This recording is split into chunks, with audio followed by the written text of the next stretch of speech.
एक राजा के मंत्री थे, वो बड़े सत्संगी थे, तो उनका अभ्यास पड़ गया था कि जैसे कुछ भी हो तो कहते भगवान की बड़ी कृपा। तो राजा के साथ शिकार खेलने गए थे, प्रत्यंचा खींची और चूक हो गई तो अंगूठा यहाँ से कट गया। तो उनका मंत्री अंगूठा कट गया, तो उनका महाराज भगवान की बड़ी कृपा, मेरा अंगूठा कटा और तू कह रहा भगवान की कृपा, इसको जेल में डाल दो। बोले ये भी भगवान की बड़ी कृपा। उनको अनुभव था कि मंगल भवन भगवान से कभी अमंगल हो ही नहीं सकता। अंगूठा कुछ दिन में ठीक हो गया।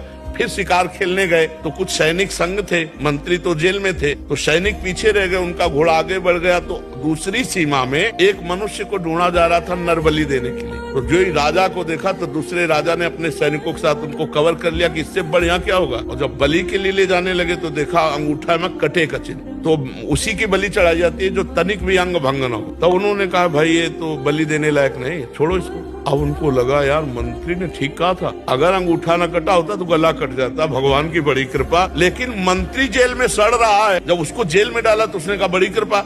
अब गए सीधे मंत्री को बुलाया और कहा भाई हमारा अंगूठा अगर ना कटा होता तो गला कट जाता, पूरी बात बताए, लेकिन तुम जेल में सड़ रहे हो, ये कौन सी तुम्हारी कृपा।